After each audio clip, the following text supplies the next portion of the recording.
Hello, I'm Eagle Gardens, Eagle Gardens 1 on Instagram, and this is fucking talking shit with Eagle. This is episode number 74. Man, I have been nervous all day trying to get my gut in order for this interview with this great legend of a man. We all know who he is right in front of us. I kind of described preparing this interview today, much like trying to stare down the barrel of a knowledge shotgun. It was just very intimidating, no matter how I went about it. But in the end, right before the show, I had a brief conversation with my daughter that reconfirmed, Dad, you got this. So kind of set me a little bit at ease knowing that she had my back. So without further ado, let me introduce the man of the hour, Mr. Kevin Jodery. How are you doing tonight, Mr. Jodery? I'm doing great. Doing great. You call me Kev. Okay, how you doing tonight, Kevin? I'm doing great. First and foremost, you want to let everybody, I'm sure they know where to find you, but some of the key points where they might be able to find you outside of here? Let's Instagram, see. Maybe a website. Yeah, I bet you can hit me up at, I'm Kevin Jodery, period. So like I have kevinjodery.com as a website, which is like a bunch of the work that I've done. And sometimes I update it if I'm doing speaking engagements so people can kind of see where I'm moving around. And IG, I'm just Kevin Jodery on IG. And that's pretty much it. I'm Kevin Jodery on YouTube, but I have those channels to take a look, but really I'm featured more on other people's stuff than I do my own work, where like I only release stuff myself when like I get inspired, like something just catches me and I'm like, man, this has to be covered. So I put it out.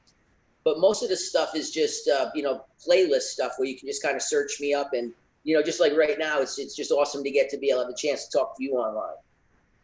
It opens up new conversations. For sure. I never saw this sets a new bar for the show, Kevin. I don't know how much higher the show can go right here as far as a standard. I know everybody's, jokingly asked for this interview since day one, and I was like, yeah, I'll put out that. I extend that invitation out there, and I did. And the day you answered it, I was like beside myself. So it's an honor that, and it just shows to the length of the character that you really are, that you're willing to help somebody out like myself, and do something like this. That because I'm really nobody in the cannabis industry, just somebody trying to do a show to spotlight some great people in the industry. And I'm sure you had no idea what you were getting into or who you were dealing with tonight, but you didn't bat an eye. You were like, hell yeah, I'll be there. And I appreciate that. Like I said, it really shows what a genuine great character you are. Thank you. To me, and the thing is, you said, you're not a big player in the game, but nobody is. None of us are big players in the game. Like if you put that tag on yourself, you're probably full of shit. It's really like we're playing the game and we're trying to play together. And to me, cannabis has been so good to me my whole life that I look at it as like a microcosm of the bigger picture, where within cannabis, if you can be cool, then you can be cool outside of cannabis. And so being able to be invited to be part of your show is just, there's no ranking in it, man. I'm just as honored that you're asking me to be on and speak to you as if it was someone else. And the part about it was that you were polite when you hit me up. You hit me up and said, hey, this is what I do. I'd like to have you on the show and we can talk about some cool stuff. And I said, I'm down. Because that's what we're trying to do really is catch people in cannabis appreciation so that you can develop the next wave of cultivators, the next wave of consumers, and you get to be in something in perpetuity. I've been in this my entire life, but I want to see it continue. And the only way that's going to happen is if you share info and if you get a chance to communicate with people in these kind of methods. And so this digital shit's been kind of cool. COVID's been a nightmare. And we won't even get into the all the racial shit that's going on, because that's been out of control for hundreds of years. But the fact that people are using the digital tool to communicate and to connect and to share because they're kind of trapped, it's just been pretty nice. So thank you for having me on. Well, like I said, I actually I've spent the whole day and a good part of last night just consecutively listening to interview after interview. Not that I haven't listened to most everything you put out there, but just to kind of bone up and prep up for this, and kind of prepare some questions. And when I come out to in the end of this is, man, it's hard to put together a question for somebody that has really laid so much information out there. I mean, there isn't a lot that you haven't covered or been on record of talking about. And it's, uh, the the knowledge you have acquired over the years, your whole history is quite fascinating, to say the least. I mean, as far as just being a leader in the industry, I mean, you've got to be one of the realest people I've seen in the industry, and one of the most straight up people that I've ever seen in the industry, as far as, just laying it out there and being true to, who you ever were. I'm sure this person in front of me now is much like the same person that was hustling back in the day. And, it's much respect to you for staying true to your roots and true to yourself, more or less, throughout this whole thing. Thank you, thank you. I got lucky though, man. I got raised around people that were strong, and so you learn to be strong, which means that you stand up for yourself. And cannabis was this incredible world where there was a lot of real people and there was a lot of good shit. And the problem is that not many of us that were from like the real game made it into the new game. And so, you see this new paint job of what the picture looks like, because a lot of the people that really painted it weren't able to move into the new realm. And for so many of them, exposure is so scary. And for me, I recognize that even though I wasn't somebody who was ever very, I was always cautious about what I did in terms of exposure prior to medical cannabis. Once I get into medical cannabis, what I realized was that you had to be able to stand up and speak without a bag on your head or a voice transducer so that people could recognize you, because no one was listening to anybody that had bags on their heads or was speaking with the voice modulator. And what I wanted was, I really wanted to be able to start to change the perception that for us in cannabis, we weren't brain damaged. There wasn't like that was the only thing we could do was go get high and grow pot. It was an art. And spoken herb wasn't just about getting high and lifted. It was about doing it with other people and making real connections. And so to me, there was this incredible complexity in cannabis and this elegance and beauty and how people connect around it. And I just realized that, like, if I didn't get out into the public when I was building those operations, then I wouldn't be effective. And that the people that I needed to reach to let them see that there was normalcy, so to speak, they wouldn't catch it. And I knew the only way that was going to happen is if I was honest. And I just said, look, I'm a career trafficker. I've been hustling since I was a fucking kid. I'm, career grower. If I'm giving you an opinion, it's because I'm trying to give you some perspective, but I'm not trying to sell you a damn thing. I'm not asking you to do anything. It's just that I don't want to see you have to struggle to move forward. And that's been the gist of all this information, was to be able to kind of platform who you are so that people can get a pretty consistent view. Because if you see me 200 times and you see the same message woven in, no matter where I'm at, what I'm doing, how high I am, how high I'm not, it starts to give you a surety that must be a perspective and that it's not a pitch. And I think that in cannabis, I think especially the people that are coming into cannabis, they need to see that. And I can't believe it's me delivering the info, but it's the fact that the people need to see somebody who's trying to honestly approach the situation, to share information, to bring awareness, and not to be condescending in the delivery of it, so that you start to get people to embrace the craft, embrace the art, embrace the connections that cannabis brings. And that's been the goal the whole time. So I'm glad that it worked because you know, I'm on your show tonight. So it's been good. Well, I appreciate that. And well, in preparing for this and trying to come up with a question list, you know, there's so many great questions out there, and I know there's going to be some in chat. I've got a couple from you know, a good friend, and I'll call him a co-host, Smiley's Garden, who helps the show out quite a bit. But in the end, I kind of thought, well, I'm going to take the tack that I most always do with everybody else. I know you're a wealth of knowledge as far as growing and everything else goes. I'm kind of interested in the hustler aspect myself, from one hustler to another. I think it's the basis. You can't teach that shit in college, and you can apply it to almost everything. So I'm kind of interested in the hustle, but moreover, this is like the show is an opportunity to get up and close to the people that we see in the cannabis community, the big growers, the little growers, and the icons like yourself. So, like I always do, I guess I kind of start from the beginning, if you don't mind. Can you just like maybe tell me a little bit where you started on this journey, that first time? I'm sure you get this about a lot, but can you tell me about that first time you actually took on the plant and held it in your hand and Yeah, smoked it? yeah. I mean, I was first time I got high. I was 12. It was. I remember it real well, man. It was this. It was the summer between sixth grade and seventh grade, and my partner, his dad was a cop, and he used to jack people for their herb when he was arresting them, and then my buddy would steal the herb from his dad. So he had access to some hot grass, right? And so this was back when pipes we used to have metal pipes and stuff that were made out of all these chambers and all these pieces.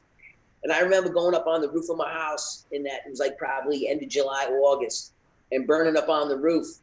And we went down in my garage and we turned on a strobe light, and we were riding bicycles I had a giant garage as a kid. And we were riding bicycles in the garage at each other in the strobe light, swooping around, like doing little bike stunts like we were doing. But this time I was lit up on herb. And it was like I had left and went into another fucking dimension. And I had always wanted to puff because herb was so prevalent in my neighborhood because there was so much trafficking going on. And the funny thing was, I think so much of it was the people who sold herb were always happy. So as a kid growing up, you know, in the street, the people that were happiest were the ones that sold pot. And so for some reason, I connected being happy with selling weed, and I assumed it must be because they're smoking it too. And so I wanted to smoke pot and try it, and I got a chance, and I just fell in love with it. But you know, as you go forward, your relationship refines with it. But when I was a kid, it was just, you know, you wanted to get high and then go do wild shit because it felt so good to be lifted and be out of your circumstances you were in. And so my neighborhood had a heavy crime influence, where you had a lot of trafficking in drugs, a lot of cats that were armed robbers, hot cars, fences. It was just good, you know, good old school New England East Coast crime neighborhood. And because of that, you kind of see a reel in the thing. So, you know, when you're talking about herb and stuff like that, you're talking about people that are bringing it up off the ships out at sea and bringing it into the neighborhood and breaking it down. And it's, you know, it's your growing up and it's your relatives doing this, and it's your buddy's older brothers that are chopping up the bales and bagging them up. And so you kind of, you know, you see this and you learn to keep your mouth shut, and you work in some minor capacity as an assistant until you're able to pick up your own hustle. And that was the beginning. So I never thought about herb having any kind of medical benefits. You know, I knew that there was studies, because even back then they talked about the medical benefits with, this would have been in late 70s, but there was the anecdotal information that had been moved through cannabis that it had benefits historically through people. Well before any books were written or any information was out, people in the neighborhood knew this. And it must have just been the stories that had been passed down for millennia about cannabis culture, you know? And so we knew that there was medical benefits, that it did something for your eyes. And we just knew that it made you feel good when you smoked it. And we had access to all this different grass that was pouring into the neighborhood as the world harvested and then the herb was moved through ship traffic, around the world, my neighborhood would receive the stuff coming in from Colombia, the stuff coming in from Afghanistan. The loads I liked the most were the ones that were right around the end of August, 1st of September. That was always the Thai. So the Thai used to hit New England around September. And it was just, stunning weed. It visually different than today because we're morphologically addicted to appearance. But the grass that was popping into the neighborhood then was supernatural. And I was lucky that I got to hang out with guys that were really in the game. And so they kind of let me be around it, and I got mentored by them. And my family was involved in organized crime, and that was real heavy. And so I didn't desire to do organized crime. I didn't have any desire to go the route a lot of my friends did, because I was visiting relatives in prison since I was young. And so I didn't want to be part of syndicate type work, because I just saw that no matter what you did, you inevitably ended up doing a large stretch of time. You did a bid in the joint.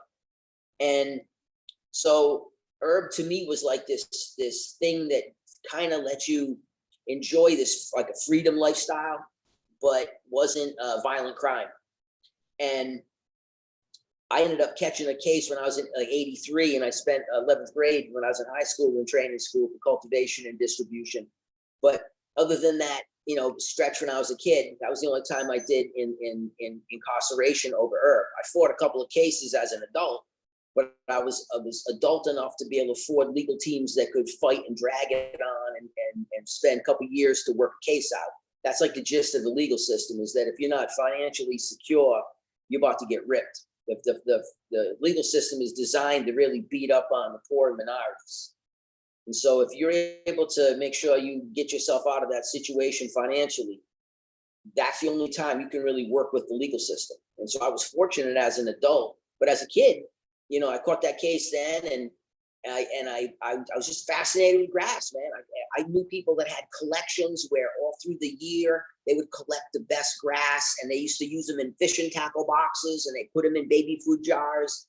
And you'd go over to the house, and they would break out what was the best samples of the best batches and what was the best shit. And I was just fascinated with that stuff, because you're getting to see, the history of the world, because all those things were not local. So you were seeing, California Sensimilla, you were seeing herb coming out of Hawaii directly, stuff out of Mexico, Southern California, Afghanistan, Thailand, Colombia, Caribbean. I mean, just shit, good grass. So my background in it was just one of like true appreciation.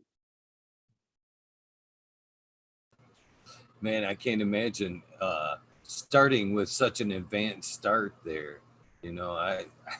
There was nothing like that here in Michigan, where we just had what we had, much less a harbor of different world harvests coming in, and we just had brickweed back then. We were lucky to have a little bit of harvest in the fall there, but for the most part, I remember nothing but brickweed coming up. So I can't imagine having a plethora of kinds and top quality running through our town back then. It must have been an amazing experience growing up. Oh, dude, the neighborhood was wild, and the people were wild, and that was part of the experience too, is that you got to be around some individuals that were just fucking straight characters, and a couple of them were really, really good to me. And I mean, I had a lot of good friends, but there was a couple of them that were really good to me, and there was a couple of older cats that were really good to me too, in a sense where they allowed me to look at the world they were in and enjoy all the little nuances and details. And as like an older guy, I realized that it was like mentorship, where you see a young kid in the neighborhood and you see potential in them, and there's a common good where the older person can see a good in the younger person, and they honestly want to see you do well. And so it allowed me to access just some incredibly knowledgeable, intelligent, well-connected players. And I remember coming home, like, I used to go, I was in high school, and I would go over to these dudes' houses with my book bag right out of like 9th grade and go hang out with straight full-blown traffickers, and then chill there and learn the hustle. and then go home and do my homework and do regular life shit. So I didn't really think about it at the time that it was, I thought it was, you know, it was cool that I was getting to enjoy my life. I didn't really realize until I got older that I had been raised in this hotbed of global cannabis, surrounded by people that were most definitely highly skilled at what they did. And they all loved weed too. So it wasn't just the business. They loved weed. They would wait through the year to when the right batch came out, and then they come over and say, hey, the right batch came in. And that's when they would score their own herb for themselves to last for a time. All the good hash would come in, and the same thing. The good hash hit Boston. We'd drive up to Boston and go pick up blocks of the black because it was just exquisite. And that, I think, was just as important as being around all the herb, was being around people who really appreciated all the herb. And at that time in the 80s, I mean, shit, 83, you know, the drug war really kicked in heavy through the Reagan era. And it turned into the machine that it is today. You know, Nixon kicks it in 68, but by 83, man, it got funded, and it had become a full-blown dope war. And so at that time, you know, 78 through 2, you know, it was cool in New England in the herb game.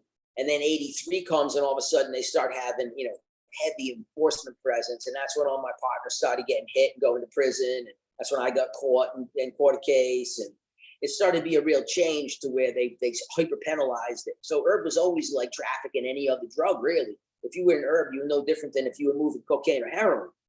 It's same charges. So the cops looked at you the same way. But we didn't look at each other the same way. We knew the people who sold herb were different than people who sold coke, and most definitely different than people who sold heroin. And so all those people were in the neighborhood.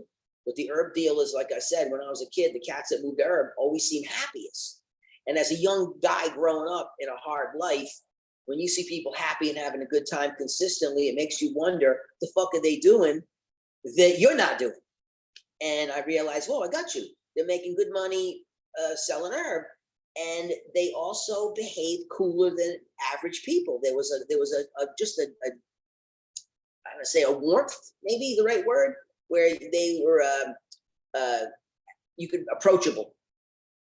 And that was something that I really liked about herb. And then as someone who, you know, became a career smoker, it was something that I realized could open up like a million doors. And so I used to use herb continuously to introduce groups of people. So you go to nightclubs or you go to events. If you break out grass that other people don't have, and you just break it out and start rolling it, it changes how people behave, because they can't believe they're going to get to smoke such good pot for free.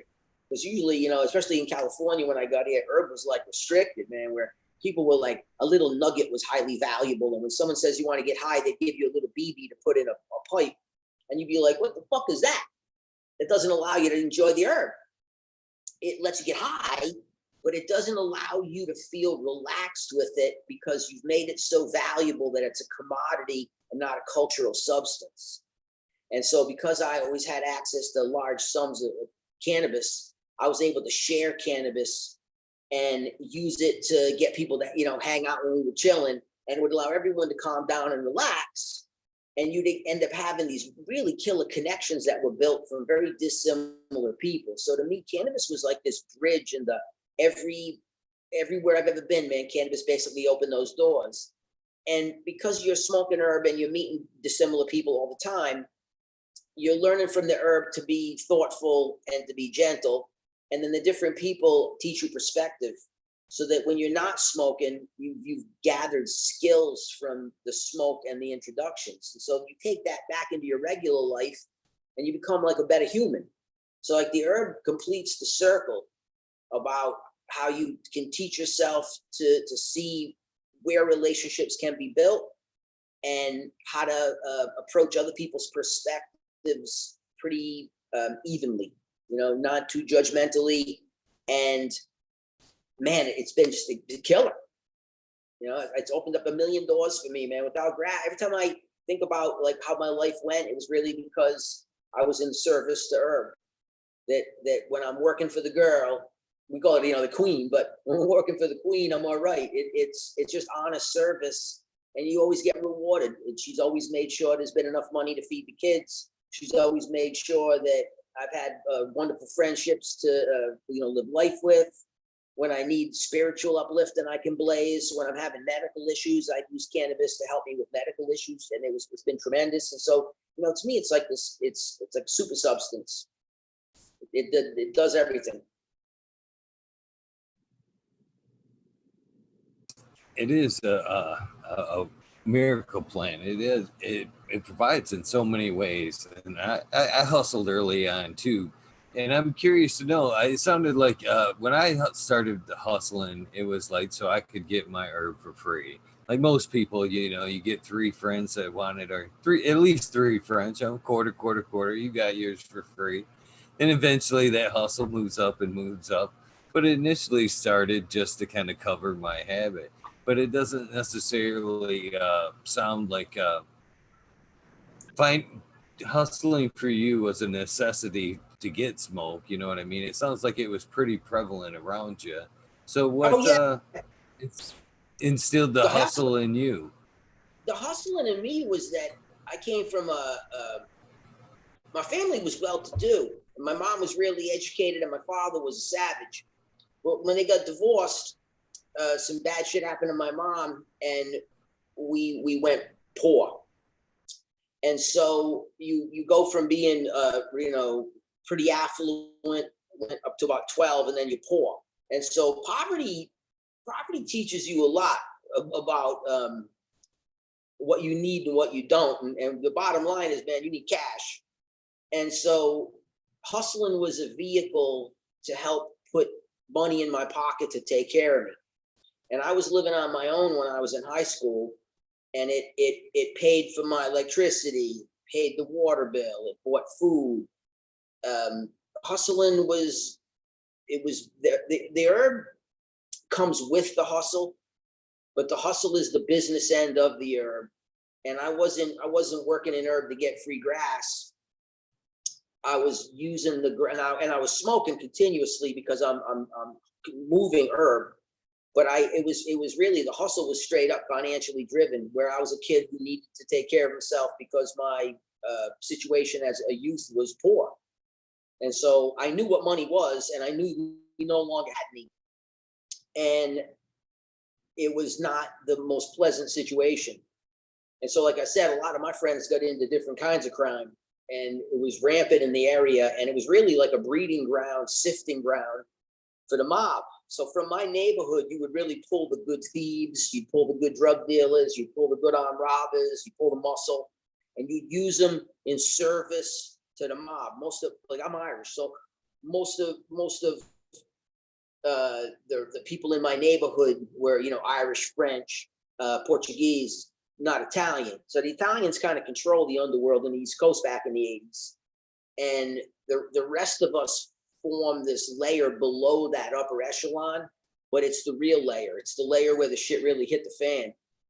And herb to me was the perfect place to be, because I didn't want to hurt anybody. And stealing, as being a professional thief, a lot of that is confidence too, where you're living this crazy life doing shit that's not healthy. And so I never saw cannabis as like drug dealing. That was the thing, is that I didn't see cannabis as something that was malignant, because I could have got into dealing other drugs too. Like I could have chose what I wanted to do in crime because it was so prevalent in my area. So I could have gone into moving other kinds of drugs. I could have got into other kinds of crime because everybody around me was full bore doing it. And I never regretted my choice, where herb was where I belonged. So selling herb, scoring herb, moving herb was where I belonged in the neighborhood hierarchy of crime. And it was cool because once I was, I got up into my, middle teens, I kind of understood herb pretty good. And so hustlers would have me come and check out the batches and look at the herb that was coming in. And so it was kind of cool, where you started, being able to use your skill set that you had developed so that other people could use your skill set. And it was almost like, you're a consultant as a kid looking at you're looking at products coming in. And it was so encompassing and big that I just knew that, man, I was just enthralled by it. But when I caught the case in 83 and I did the time, at that same time, a bunch of my friends caught some long bids, and my cousin was in jail for another crime, but he was doing about 200 years. So my cousin Ralph was involved in the Bond Vault robbery, and that was the largest robbery in U.S. history. And so there's a movie out. You can go check it out on the internet. It's called The Vault. But Don Johnson's in it, Chaz Palminteri. In that movie, my cousin's Buddy Providence, and he was a hammer for the mob, and then he was involved in that. And so I used to go visit Skip, and when you visit your family that you know is going to die in the joint, and then you're going to the joint to visit all your other buddies that are in the joint, I was like, maybe this shit isn't where we should go. And so I went in the military and became a diver.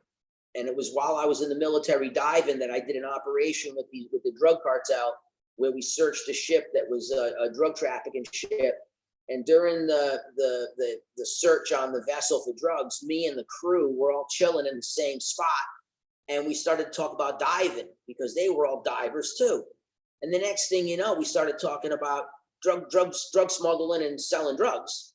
And I was like, hey, I did the same thing you guys do now, but I just didn't do it at this level. And they were like, dude, herb is going to be the future. Like, fuck the drug war, fuck all this other stuff. Herb is the future. At some point, people will realize this is a legitimate substance because it had been legitimate for 14,000 years prior to 1930. So 1930 is this mark of where herb becomes dirty. But from 1930 back 14,000 years, herb was not dirty. Herb was this magic substance that was moved around the earth to do all this incredible shit. Well, these guys were smart enough to know that, and they realized they could see the trend swinging. And so they said, listen, what you want to do is be a diver and you want to go and do normal shit, which we understand, but really hustling and herb is who you are. And if you just went back to that lifestyle when you got out of the service, you'd be happier. And so I started studying botany when I was in the military. And then right when I got out of the service, I snatched up all my grow lights and started my first little indoor operation in Oakland, in 83. So I had grown outdoor from like 79, 80, 81, 82, 83. I got tapped. I don't grow in 84. I go in the military. And then I lit up again in 89. And this time, though, I was doing indoor in Oakland. And that was killer because I had my own little indoor going of some really killer California skunk. It was killer grass. I got it out of Mendocino. And then I had a buddy named Ralph that passed away, but I got some cuts off of him, and he was from Alameda, right? So another spot in the Bay. And he'd given me, he leaves a little note on my door of my crib, and he said, look on your porch. And I go out on the deck, and wrapped up in a trash bag is a whole arm of a cannabis plant where his mom had bumped into one of his plants in his yard and broke one of the limbs off.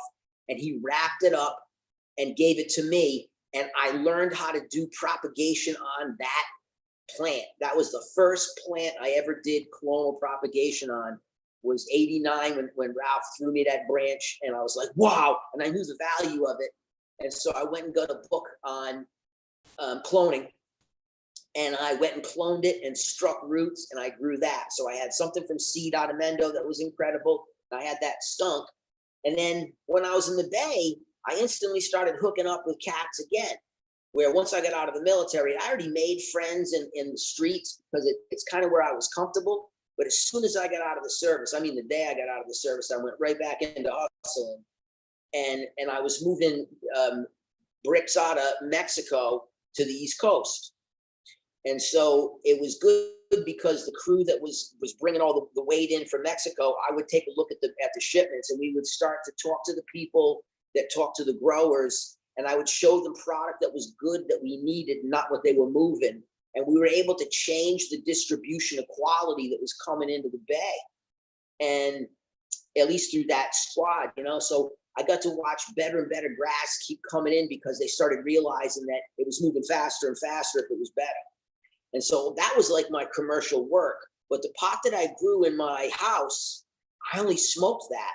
And what I did is I smoked it publicly, where I would go out to events, I'd go to nightclubs. And at that time, an ounce of green was like, $450, $500. And shit, that's in the fucking 80s, right? So that's like $1,200 now, right? So a $1,200 bag of grass, people are not smoking that shit freely, and I'm only smoking it freely. And so it let me get connected into all these different spots because only hustlers can hustle with that much smoke.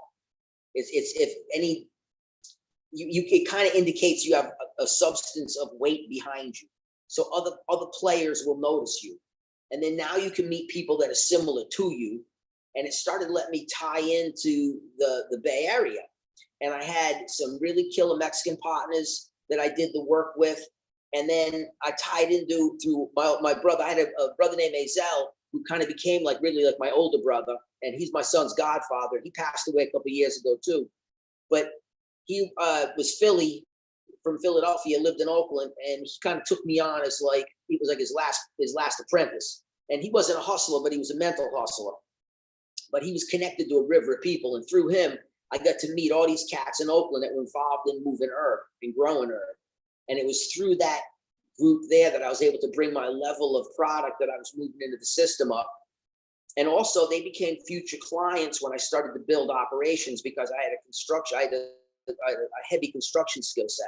And so I used to build grow operations. And so the next thing you know, you're meeting cats, you're growing herb, you're building operations. And I always knew that it was the genetics that had the value because bunk is bunk. And so I had my own little mini nursery operation running to feed this. And that would have been all early 90s. So early 90s, all that up to like, 90, 92 in the Bay. And then I moved to Humboldt in 92, 93, I'm fully here.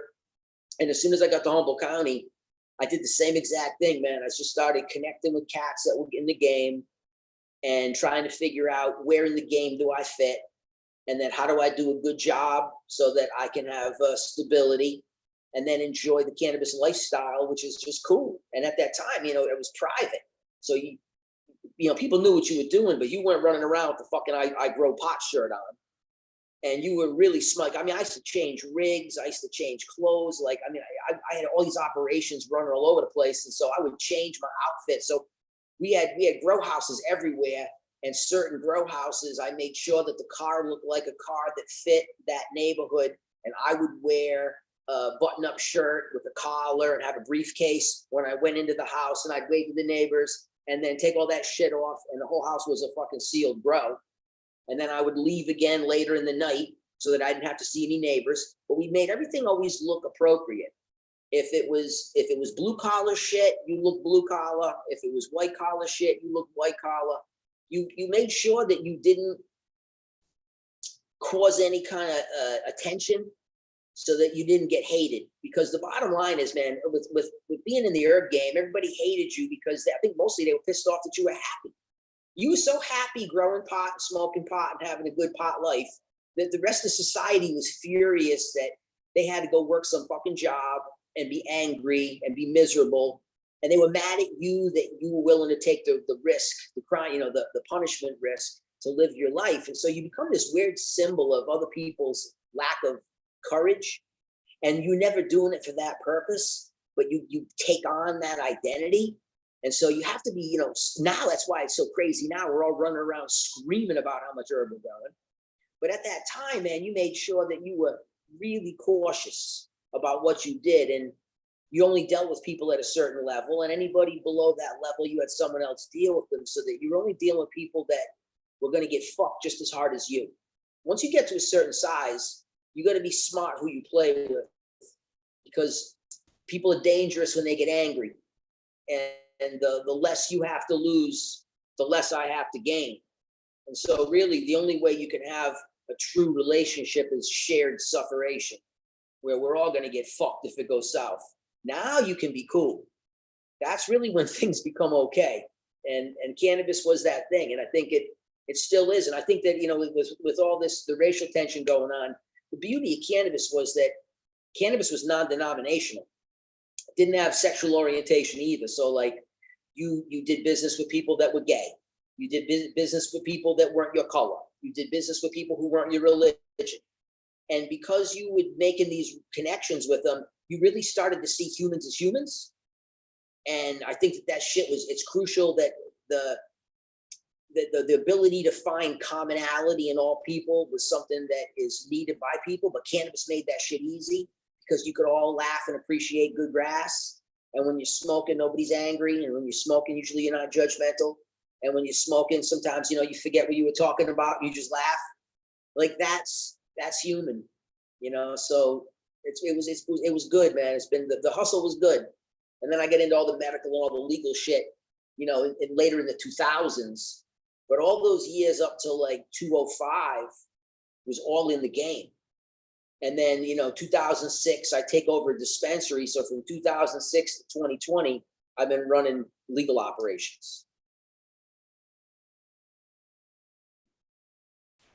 You mentioned there, how people hate, or, not necessarily hate, but frown on people that are, start off growing and smoking pot. You know what I mean?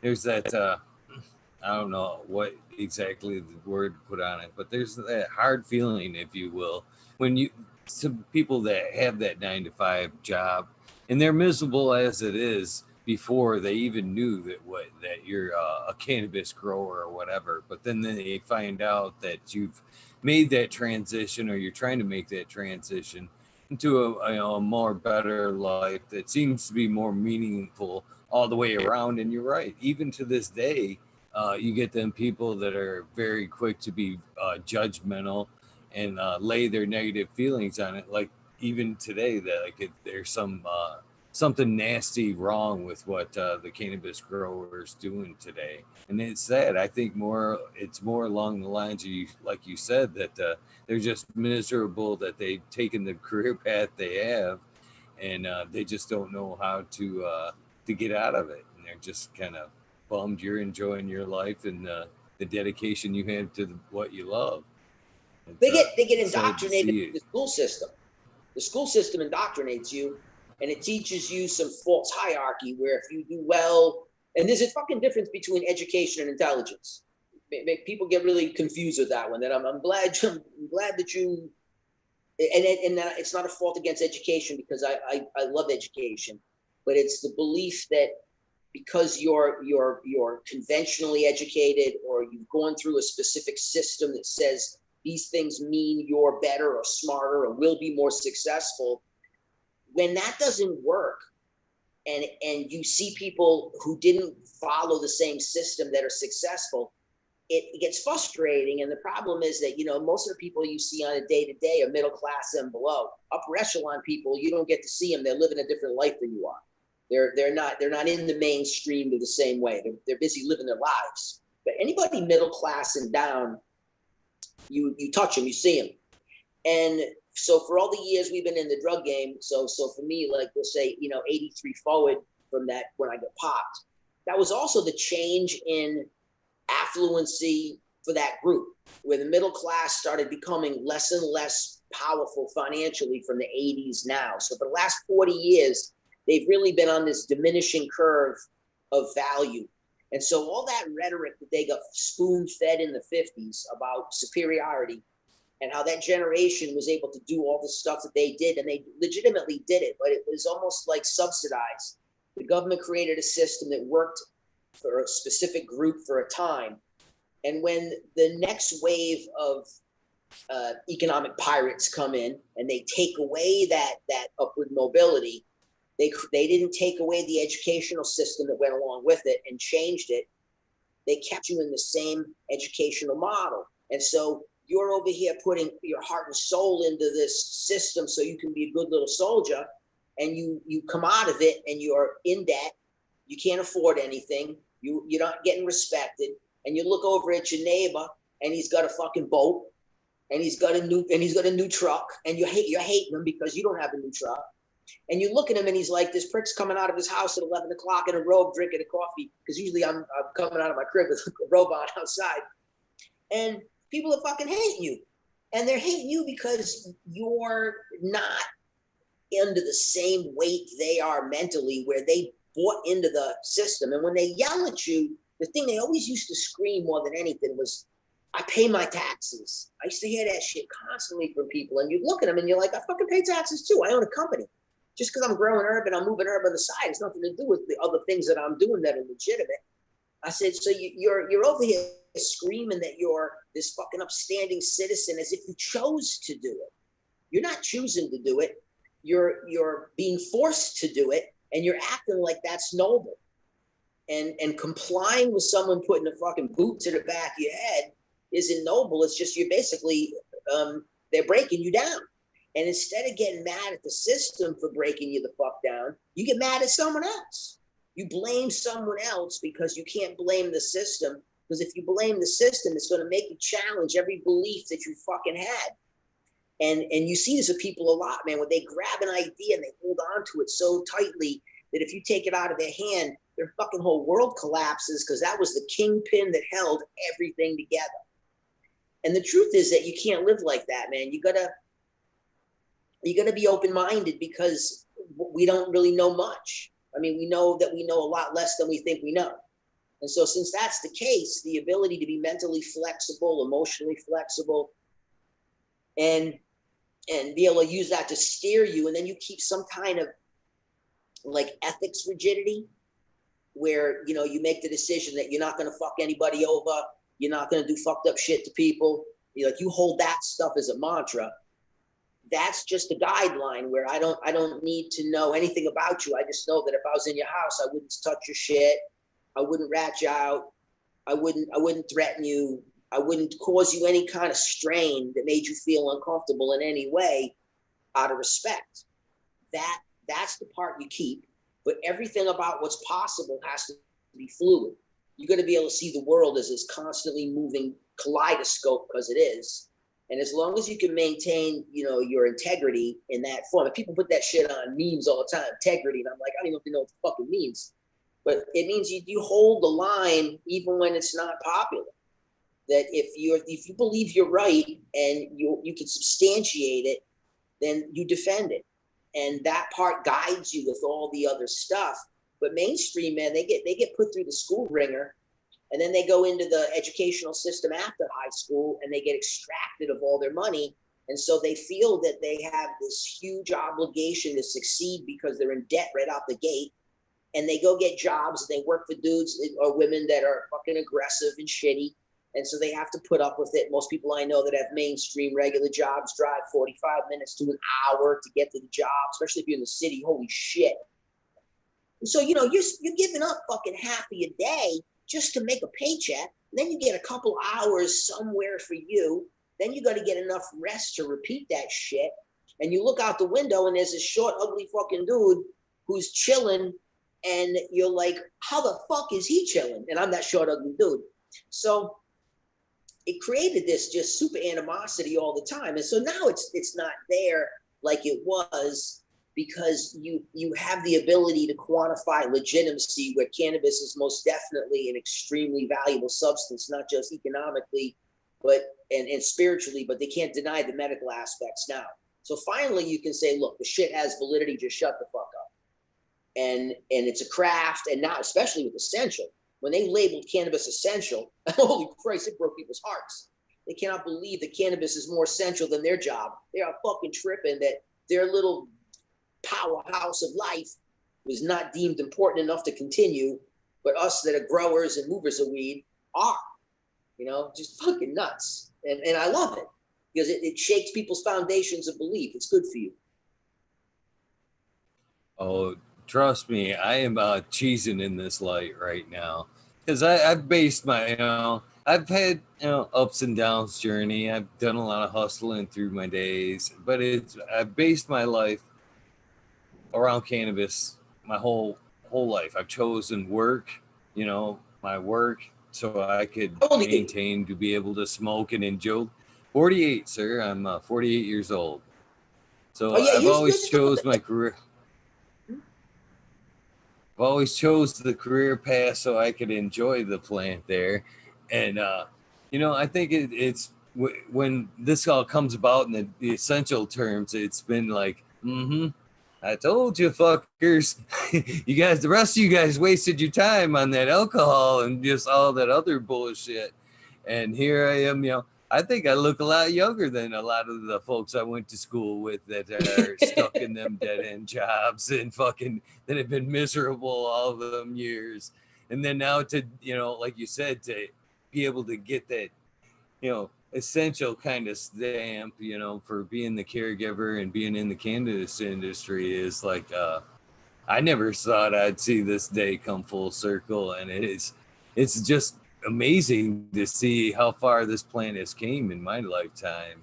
And Oh, it's funny now to see the same naysayers come back around and, well, maybe it's not that bad. Can I maybe hit that joint one time? And you're like, yeah, here you go. You guys been missing out this whole damn time. It's about time you open up your eyes. no, and it's nice too that they have the ability to enter this world, and for most cannabis people are pretty nice, so that it's welcoming, because the beauty of cannabis is that it's inclusive. Everybody can have equal rank, under the smoke, and people need that.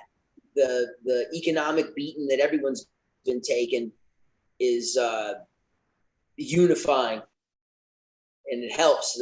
America needed it. I'm not sure, like I mean, I traveled to other countries. They got their own issues in terms of how the population gets along, but with cannabis in the U.S., it's been very powerful because so many people were so heavily addicted to pharmaceutical drugs for anxiety, tension, and then any kind of injury, they medicated the shit out of them with opiates, so that they became basically fucking junkies on opiates. And instead of trying to work on the problem of what causing the pain, they just said, let's mask the pain. But they masked it so heavy, and they moved so much opium into the system through the pill. It's amazing how, when you look at the amount of pharmaceutical drugs that are moved through certain areas, where it was like almost everyone in the community had to take like 80,000 pills a person in order for that amount to be justified.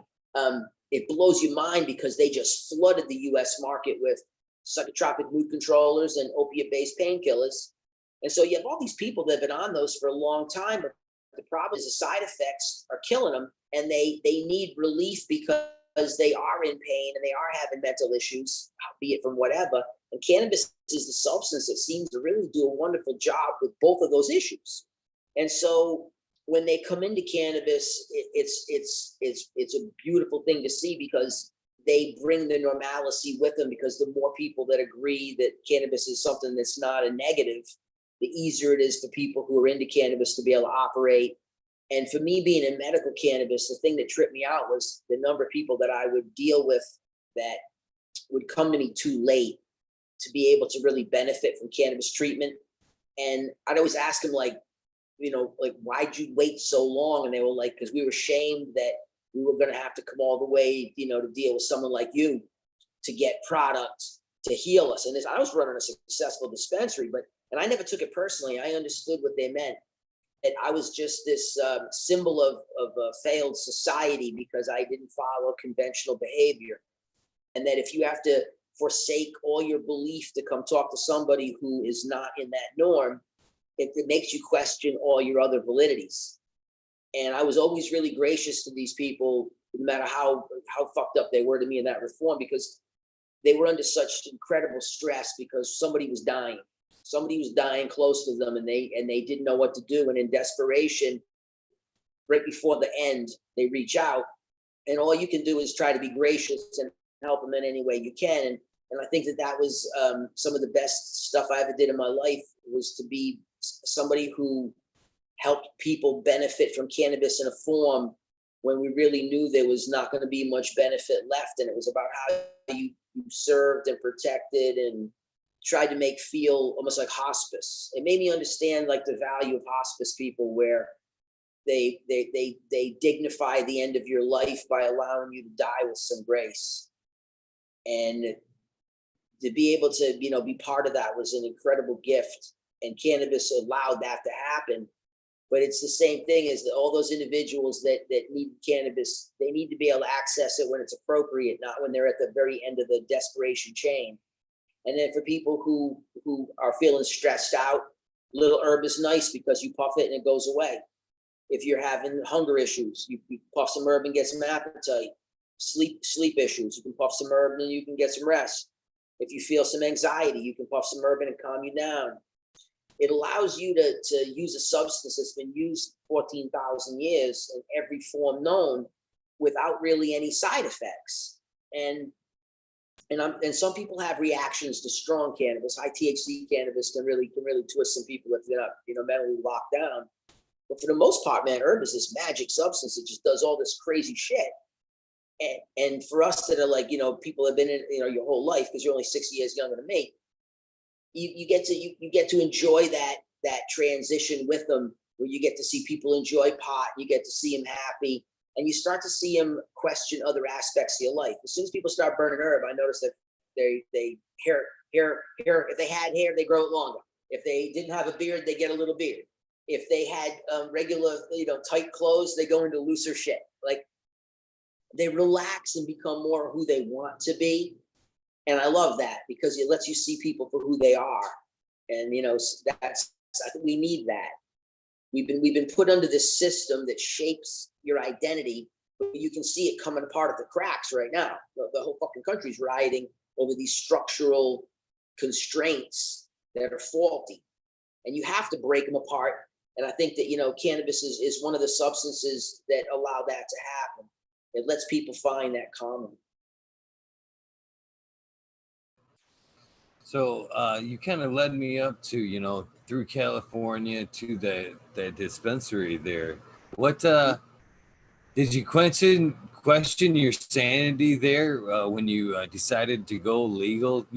Take the hustle to the next level, to a legal level, where you're thinking, what the, did you have a hard time convincing yourself and people around you that the legal aspect needed to happen when it did, to jump on board? Were there other people out there doing it, or were you like one of the No, first I went people on my own on to that one. jump on that? Out of my whole squad, man, I was the only one that jumped. But what happened was, the funny thing was, I didn't jump out of desperation. I was probably having the best life I could have had at that moment. I would have been like 40. And so I'm 40, and I always tell stories like I had a new girlfriend. I'm with her still, but she was 20. So I got a beautiful 20-year-old girlfriend, and she's a sweetheart. And she and I have just had another baby a couple weeks ago. And so I'm still with her, all these years later. So she's not 20 anymore now. She's in mid-30s. But I was younger, and I had this really killer girl. And so I'm having this nice heart life. And then I was making money. And I'm growing herb, I'm running operations, we're moving herb, I got nursery operations, so there's plenty of cash rolling in, and I'm healthy, and my life is good. And I was sitting there in my house burning a joint on my couch, looking out into my backyard where I had another patch of grass growing. And I asked myself, what's the future going to look like, knowing what I knew? And I realized that, because 215 came in 96. And so this is almost like, 9 years later. And I saw the changes in the industry from 215. And I asked myself, where are we going to go once this transforms? Because I knew that it would. And I started looking at a timeline of, could I outrun it? Could I make enough money and put enough money away and build enough value in other businesses that would allow me to be able to last the rest of my life financially if I wasn't going to be able to be in cannabis sales? And I realized that probably not. It's tough to put 50 years of money away. And I said, any mistake at all, I'll screw myself. I said, so, all right, what do I do? So I started to think about, where's the opportunities? And I had been asked by this dispensary to do some consulting work for them for a long time. And I came in one time and I helped them out with some new genetics, and I laid out a propagation operation for them, and I kind of got them adjusted in what they were doing. And it worked out so well that they had offered me the position to run the facility. And I turned it down. I said, no, I'm good. I said, I just gave you some help because you all needed it. But I don't want to go have a 9-to-5 job, and I don't want to work in medical cannabis. That's not where I belong. And I realized that really was the only door to the future, was through medical cannabis. And so I took over that facility, and I had no idea what I was getting into because I didn't really understand medical cannabis.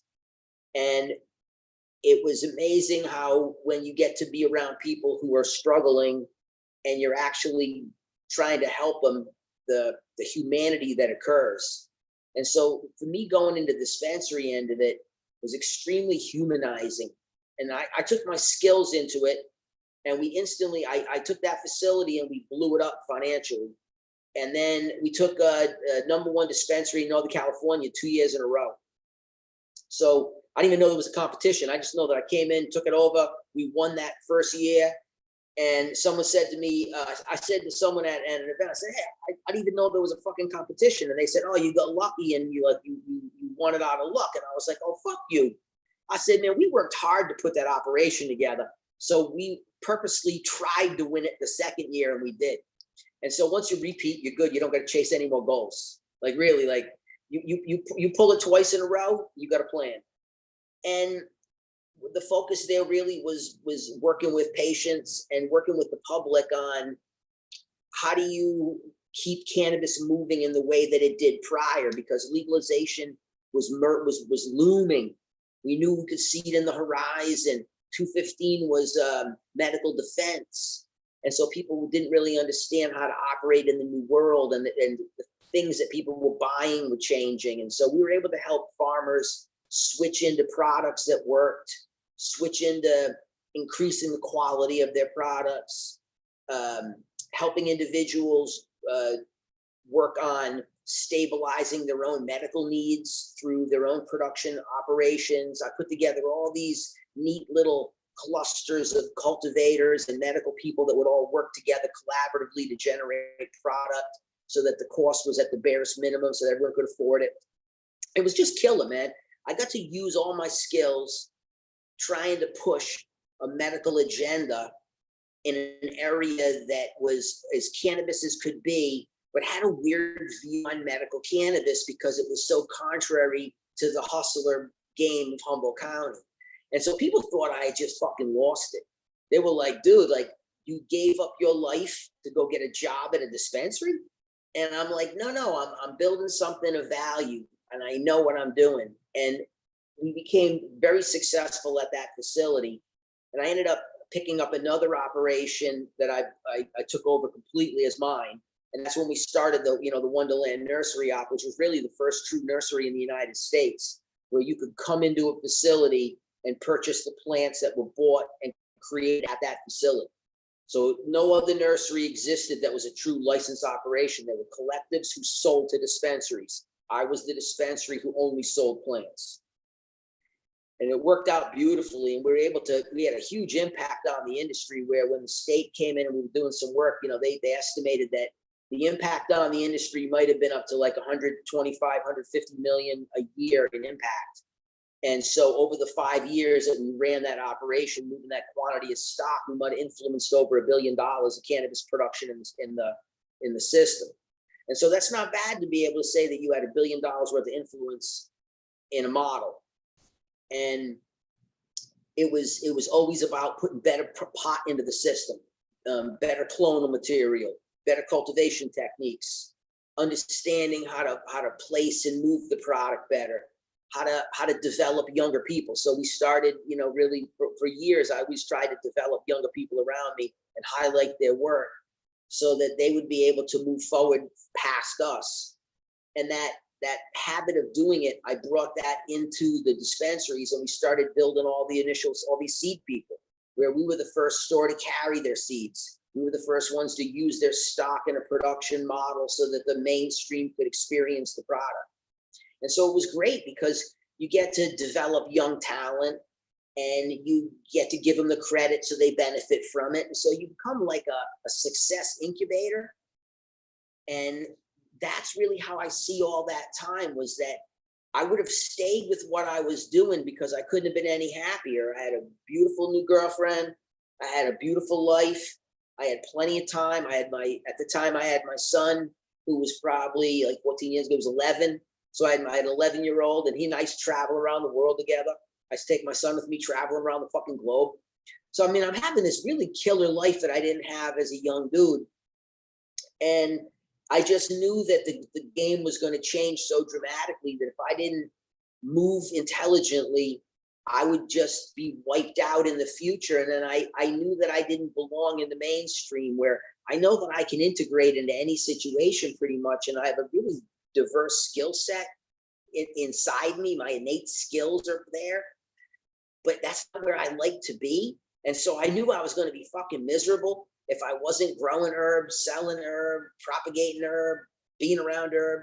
And I just knew the only way through to the destination was through that door. And holy fuck, I just didn't realize how incredibly emotionally tough it was to deal with so many people who were struggling so badly medically. Like, because they're in your everyday life, people don't reveal all their problems to you. Some people do, that all they do is fucking complain. But most people hold that shit inside, and they come to you and they're always ashamed that they're faulty, that they're struggling, that something's wrong.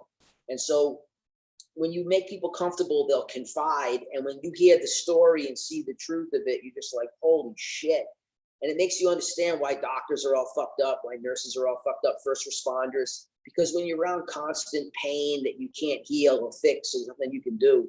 All you can really do is be compassionate. It takes from you, but you get so much more back in a different way. You know, that's the thing, is I never expected the medical influence on me. That's the thing that was so profound, was all the work we did. And then remember, I ran all those CBD programs where we put a couple $1 million worth of clones into the market for free. So, I mean, I gave away millions of dollars worth of plants for free. Like, I never sold a CBD product the entire time I was in the industry. And the AC/DC cut, that cannatonic, was bred in my shop. So I was involved in the very inception of cannabis. There's only a couple of us at that time period that were moving it. And I moved millions of dollars of plants for free into the market that I subsidized from the rest of my business, so that people could get access to the medicine that they needed. And it was so funny, because I'm not someone who's all caught up in medicine. When people ask me, you know, like, were you a medical grower? I'm like, no, I was a fucking dope grower. I didn't do anything medical until I got into the dispensary. I had a 215, but I never claimed that I was a medical grower, because I wasn't doing medical shit. I was growing herb, trafficking herb, building operations. It was when I got into the system that I really understood with, you know, that this whole medical relationship and how intimate it is. It's heavy, man, but it changed my life in that way. It made me feel like I was part of humanity in a way I never did. So when was tell me about the importance, when you realized the importance of collecting strains, that you know, there was different types out there, and you needed to start collecting them or librarying them. When exactly was that point that you were like, fuck, man, I gotta start, you know, putting together a library of this stuff and keeping as much as I can? I mean, Wonderland is exactly that. I mean, what Yeah, you house over there in strains is appropriately named. I can't imagine all the you different know how we got the type name of Wonderland? varietals you have there. Do No, you know how how'd we you come got the up with the name? name? My lawyer came up with the name. I went to visit my lawyer, and he said, I have the name for your business. He said, Wonderland. He said, because I've always wondered how the fuck you didn't land in federal prison. And so Wonderland was a play on that phrase, right? But that really was where it came from, that he wondered how I didn't land in federal prison. So I learned about banking stock from being a kid, because all the heads in the neighborhood, all the gangsters, they always collected the best seed out of the best bales. And so the first varieties I got to work with was seed stock we had collected that had come out of really killer shipments. And so all these heads had, you know, containers of grass from the best shipments. They had seeds from the best shipments. And so I knew that there was varying levels of qualities from the very beginning. And then when I got to California, I got lucky in that I got to meet people right away that were in the game and got access to stock quickly. And I've been fortunate my whole career, where I've always tried to bring value to a relationship, and I don't ask people for stuff. It's best if you allow people to be nice to you because they choose to, not because you're being strategic. And that behavioral pattern is in some crazy fucking way resulted in me getting my hands on so much plant material over the course of my life, I can't even begin to count it. Because people want to share, they just don't want to share with people who are being sneaky. And so I was able to access tremendous amounts of material. But what I did is I gave out, way more material. So anything I found or acquired that was phenomenal, that didn't have some kind of restriction placed on it, I would give it to regular people. And so when I tell people, if you want to be a collector, you're every now and then you're going to help someone out who you wish you kind of didn't help because they're kind of pricks once they get the value. But 95% of the time, you're going to do the right thing and you'll meet the right people. And a 95 is a grade in life isn't bad. So I just figure out of the 100 people I fuck with, if 5 of them suck, the 95 of them makes it worth it. And what it does is it allows you to be able to constantly feed the system with genetics and share genetics to people that you think would benefit from them when you're able. And if people are polite, and you say this a lot, but polite is like you got some fucking courtesy, some respect. It just shows who you are. And when people approach you in that way and they're thoughtful, you'd like to see them do well. And when you give things that are extremely valuable that people can't get and you give them freely, you're reaffirming their faith in humanity. And 15 years down the road, they come across something that you've been searching for 25 years. And they call you on the phone and let you know, bro, I'm in Texas and I found that fucking plant and I smoked it and it's there. And you're so happy. And they're like, it gets better. I got a copy and I'm bringing it to you. And then you're dancing around the house because you're able to acquire material that's priceless. And you're not having to solicit. It's happening because it's in the chain of custody of cool deeds, to where you've been good to each other for long enough time to where it's constantly flowing. And so because of that, it lets you access all the weird shit in the system that doesn't come out of a fucking seed pack. So seed pack stuff's excellent, but the anomaly pollinations, the stuff that people had happen as a freak that went off, they had something hermaphrodite that pollinated something. That's pretty much the basis of every super strain that we have today. We're going to call them super cultivars, really, is accidental pollinations in the hands of nobodies. And so nobody's built cannabis. And that's what I love about that part of it, is that there is no somebody's. The somebody's create stuff that people can work with and they get banks and bodies of material. But it's little cultivators that have a closet that pop out something incredible. And when they smoke it with you, you go, holy shit, that's unreal. That's what I like. That's what I like acquiring more than anything, is just stuff that's just fucking straight fire, where I don't care whose name was on it. I don't care if you even know what it was made of, because we can DNA it and see what it's related to, if there's any common, genetic lineage. But main point is good grass is good grass. And that's what you want to collect. You want to collect stuff that's stellar. I collect things that work in really fucked up environments. I collect things that have really exceptional highs. I work on things that have extremely defined flowering times, things that fit almost like a toolbox, where in the toolbox you have all these different tools to fit the need of the mechanic. The cannabis plant fits the need of the cultivator. And then if you can match that right plant with the right chemotyping, the right chemical composition, oh, you got magic. And every now and then you'll catch that. You'll get something that works for you as a cultivator in your situation, and the quality of the finished product is stunning. Like, that's the shit that I really like. Those are the ones that you hold forever. And all my stock now is banked. Or I have all of my personal stock. Everything that's in the library is in vitro, in a lab. So I have it all held in vitro. So I had everything meristem scrubbed and in vitro and cataloged and laid out, so that I don't have to worry about any problems with holding material anymore. And so when I get new material, I can re-enter it into the system. I can have the lab clean it. I can have the lab hold it. And then it gets held in an in vitro storage. And then once every 45, 50 days, they'll pull new material from that container and then repropagate it, so that you're always recycling your propagation, but it's held in a laboratory, in a bank. And it's nice. I only hold a couple of plants in my own life, the ones I want to grow outside at my house. Everything I grow from my farm I have come from the nurseries, and I own a nursery, but also I can get it from other nurseries through license to license transfer, so that I don't have to hold the material in the same way. And then my nursery only serves one client. So I used to be a nursery where the public could come in and get stock. Now I'm a nursery where I provide the stock to all the member farmers for a specific company. And it works really well as a business model. And I miss a lot of the customer to customer dealings because I enjoyed that so much.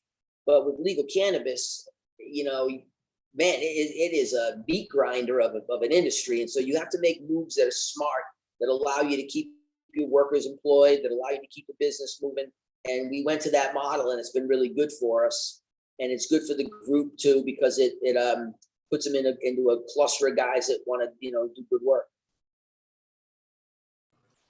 So is the Wonderland model something that will never be around again, where you know, the average Joe will be able to walk in and pick up an elite cut of something that they've only dreamed about? No, Or I don't think that. I don't think that it's the end of it. It's just that the legalization, you know, it's funny because the gene trafficking is more prevalent than it's ever been. So really, like, the best elite cuts are floating around on the internet, where people are moving cuts all over the place. It's just trying to verify it to make sure it's the right one, because everybody gets fucking sneaky about a hot cut. Wonderland was nice, where you could go get something that was super elite and pay $10. So like, I would sell clones that were, you know, you pay $5,000 for it. If you come into my store, you get it $10. And I love that shit, because regular people deserve good grass. It's not a cultural elite that deserves good pot. It's just good people. And so I made sure that the stuff that was the hottest shit on the market, so I could get my hands on it. And I always cleared it with the people that were developing it too. So like, some things, you know, I'd get a cut from somebody and they say, look, just give me a year and then you can open source release it. But I need a year with this plan in my own operation, so I can make the money, but then put it into the world. And as long as you follow the rules of the trade, it's okay. So stuff that I created myself, I can do what I choose, and things that I acquire on the open market, I can do what I choose. But if I got it from you and you said, hey, I want you to put this into the system, I'll put it into the system. If you tell me I want you to wait a year, I wait a year. If you tell me never put it into the system, just use it in breeding operations and stuff like that, because you just, for some reason, don't want that plant moved, I listen to you because you're the one giving it to me. So you can kind of guide what I'm going to do with the plant. And if it's too fucking restrictive, then I just say, keep it. It's not worth it. But otherwise, you know, it's been really valuable because it lets us all have this commonality. And so I think that once legalization straightens out a bunch of its bullshit, which it will, you'll start to be able to see nurseries that are feeding dispensaries, but they're feeding them killer shit. And you'll be able to find out, you know, hey, how do I get an order in on that? How do I contact the nursery to get an order on a plant that I can then pick up through a dispensary, because you have to go through a storefront to buy it, right? That was the difference, is that, you know, we were powerhouse in the genetic game, but you could actually access us. You could come and speak to me in my office. I mean, we couldn't have been any more open to access than we were, because we wanted to serve in that capacity. And with a lot of the newer operations, it's a business model. And so people are concerned about the business model. They don't really understand that the nursery kind of launches the whole industry, that it's from the plant forward the industry begins. And the way that you get new participants, the way you get new appreciation, is to allow people to touch killer cannabis themselves and go home and grow their own 2 lights of it. And then they go, holy shit, this is unbelievable. And it'll change their world. And that's the part that I liked about the Wonderland model. And I think it'll happen again. It's just that right now it's so fucking hard to make money in cannabis with the way the regulatory system lays out, that the overhead is so great. You get taxed on this shit like it's going out of control, that it makes it where the only people that are in cannabis that can succeed are people that are doing really hard edge business. And why would they ever give you the best shit? Like, I have people tell me all the time that I was stupid, that I was like, you're pushing all this good material into the system and you should be hoarding it. And I'm like, what the fuck are you doing hoarding it? It doesn't do anything sitting in your library. what it does is it does incredible good when you get it into the system. So people can cultivate it, they can get other people who want to consume it. And what you're doing is you're creating markets. Most of these cats coming in right now into the system, they don't understand that. They think they're going to take over a market. I'm not trying to take over a market. I'm trying to develop a market. I'm coming at it from a radically different perspective. I'm trying to feed the market with things that are exceptional so that anyone who touches those things can succeed versus I'm the only one who's succeeding. And I think that's the beauty of all of us that were from the past in the game is that we were all paid. We all had plenty of money. Like everybody's running around like they got cash right now. We're all laughing. We're like, we're fucking drug dealers. You guys are broke, really. And they think the money is everything, and it's not. The money is just a tool that you use to live and survive, and it helps fund your operations. But it's the connection with the people that's the juice. It's the fact that people will listen to you and trust you, and that you can have people that you trust and listen to. That's the juice. And it's when you squeeze the cultivar, the plant itself, is when that juice flows out. And so that'll happen again as we move forward, and the money becomes a little less important because there's more money to be made. And you'll start to see the models of people who once again feature ultra high level cultivars released into the general public. It has to happen. All things go in circles. It went from it was as cool as it could be with under 215 in the storefront model to as fucked up as it can be with legalization. And it'll rotate out again once they realize this is ineffective. So just hold on, man, because all that shit's there. The plant's a bank, like the genetic development, breeders aren't stopping. There's more work being done right now than there's ever been done in the history of cannabis. Everybody's got a seed company. Everybody's doing R&D. The genomic companies are in full play, working on refinement, which is incredible because you're going to be able to start to get plants from them that you can use in breeding projects that'll breed true.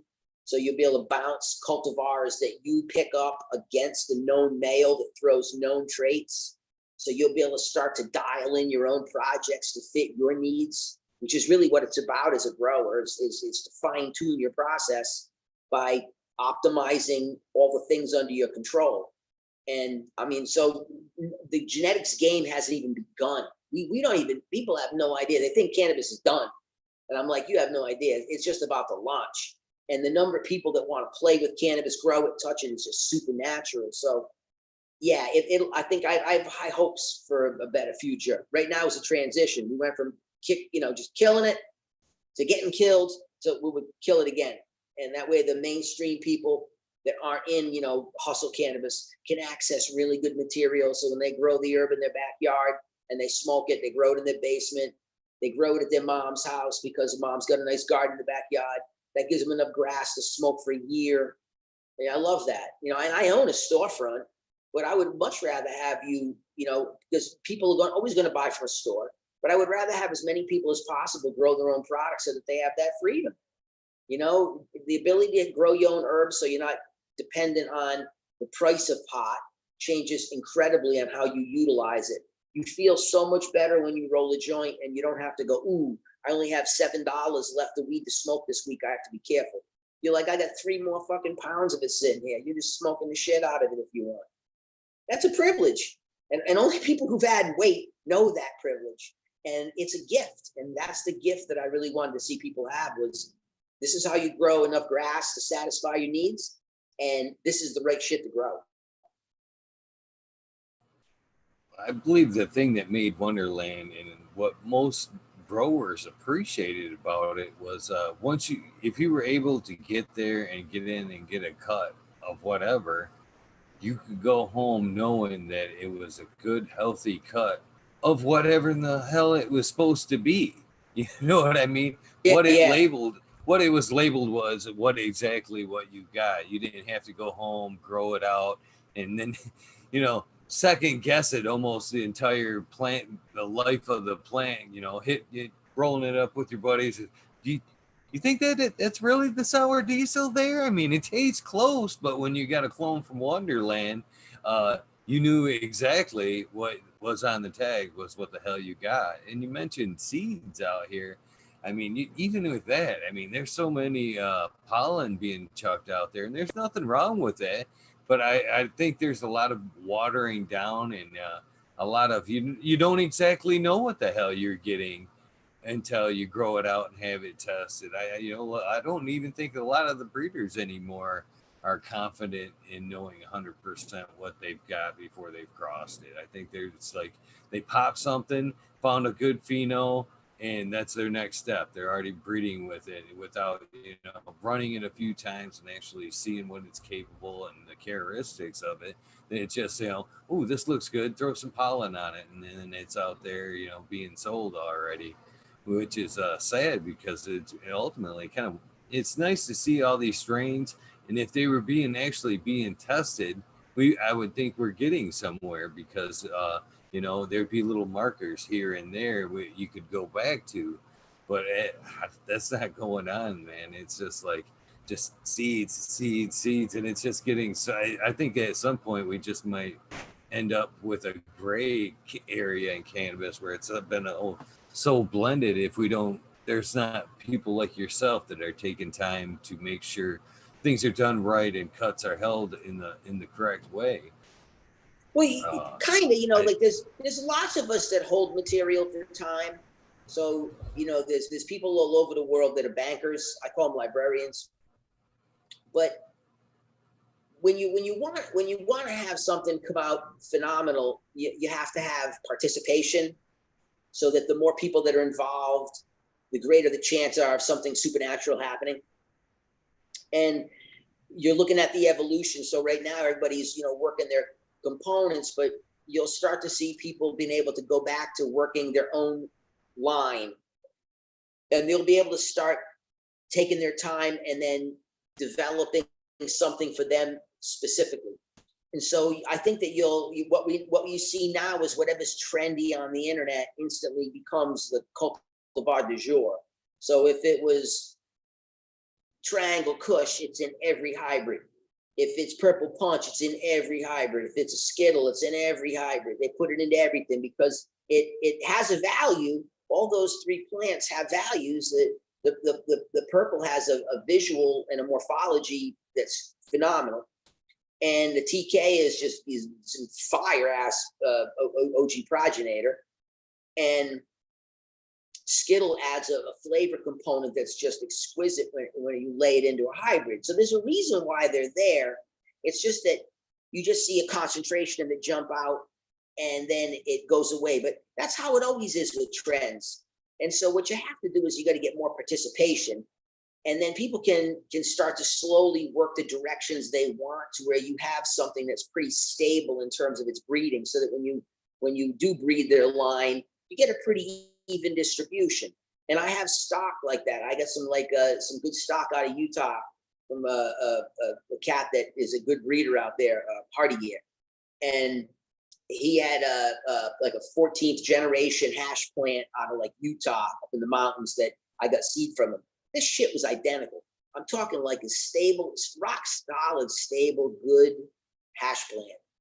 And so it's there. And the thing that people got to remember too is that science hasn't been involved with cannabis in the way that was good for us. They use science to manipulate data so that it would show that cannabis did all this bad shit. But now that we're past that, you can start to use science to look into these things, and you start to have labs so you can take a look at what the chemotype is and kind of understand where the direction goes. And you can start to take a look at markers in the plant and figure out what's the parental differences within it. So you can start in breeding projects to pull out certain things. So you can cleanse a line, refine a line, and all that's happening. That's all happening right now. So I don't worry about the gene pool getting muddled up. As much as I'm grateful that people are breeding as much as they can and selling as much seed as they can and selling as many clones as they can, because that means that you're getting participation. I would rather have a bunch of jumbled shit that we have to unsort with massive participation than a couple of plants that were perfect with only 3 of us smoking them. Because we need the population involved in cannabis to overturn the stigma and to start to be able to get it in a form where they don't regulate it like it's plutonium. You still got people in prison doing life for weed, fucking life. for weed. I mean, you got companies making, they're intending to make billions on it, and you still get innocent dudes in the joint. Innocent where they sold some grass. I mean, like, holy fuck, that's a 50-year sentence. I mean, that's incredible. That's the thing. You got to get more people involved, and so that there's an uproar of this shit's not fair. And so to me, I'll take the genetic jumbling because I know we can unsort it. What I need is more people holding plants, touching plants, growing plants, smoking plants, and not judging people who do that, to where pretty soon they realize, hey, my grandmother smokes, I'm not judging anybody anymore about this shit. Like, that to me is more important, because we can work out the jumble. Science can help us see inside. And then if you just spent the next 14 years selectively breeding something that fit your exact situation, you'd have something to fit your situation. And you'd find out where you went down the wrong road. You'd find out which male didn't do well. You'd remember which male did, because you'd have all your breeding journals. So conventional tech works just fine. You just have to take your time. And we just got to get more participants. More pollen chuckers is never bad. People use it as like a derogatory phrase, just like closet grower or tent grower. People are fucking aggressive on that, but I'm like, who cares where you do it? It's inside you. You as a cultivator, it's not about scope. It's about intent. And if your intention is to do the best job you can, and you only grow one plant, you're a cultivator. And if your intent to grow 10 million plants and you fuck it up, you're not a cultivator. You know what I'm saying? More isn't better. Better is better. And if you could do more better, you're badass. But better is better than more. I'm just afraid that you talked about the marketplace and what has value. I'm just afraid the marketplace and the consumers is going to try to lock us down into a cookie, Gorilla Glue, or GG4 type marketplace, and the value won't lie with it'll lie with the consumer instead of the breeders. That's where it really should lie. I mean, that's where the work's being done. And I'm just afraid that it'll get weaned down with a bigger marketplace, and instead of, being, more bred out, like you're saying, the possibilities here are endless. And I'm just afraid that the marketplace will kind of hinder that search that could be endless, really. The marketplace drives it, though. You remember that the breeder does, just like someone said, the buyer doesn't set the price. Oh, fuck yeah, they do. Because if they need the product, they'll pay more. And if they don't need the product, they'll pay less. So you can't tell them it's this if it doesn't fit reality, right? So you need the market to have their desires.